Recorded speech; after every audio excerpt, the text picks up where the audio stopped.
ত্রিপুরা গ্রামীণ জীবিকা মিশনের মাধ্যমে উত্তর জেলার পানিসাগর মহকুমা স্বসহায়ক দলের প্রতিমা দেবনাথ আজ এক সফল লাখপতি দিদি হিসেবে নিজেকে প্রতিষ্ঠিত করেছেন। তিনি জানান ৬ লক্ষ টাকা ঋণ পেয়ে বাজার থেকে সুপারি সংগ্রহ করে তা প্রক্রিয়াজাতকরণ করেন তিনি। চলতি বছরে প্রায় ৩০ টন প্রক্রিয়াজাত সুপারি বিক্রি করে প্রায় ৬ লক্ষ টাকা মুনাফা করেছেন।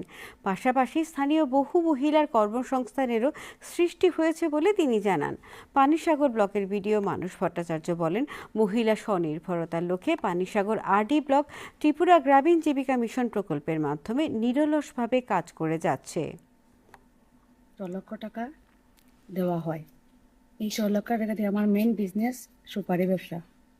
তো এই সুপারি ব্যবসা প্রসেসিং করতে আমার এই কাঁচা বাজার থেকে ফয়সারতল, মাছমারা, কাঞ্চনপুর এই বাজারগুলো থেকে মাল এনে এই সিদ্ধ দিয়ে প্রথমে এটি অনেক লোকের বাড়ি ১০০ জন মহিলা আছে, তাদের বাড়িতে দিয়ে সুপারি চুলানো হয়, আনিয়ে তারপর এটি সিদ্ধ দিয়ে এটি প্রসেসিংয়ের মাধ্যমে আমরা মাল রেডি করি এবং বাইরা সংস্থা থেকে আমাদের বাড়ি থেকে সুপারিগুলো নিয়ে যায়।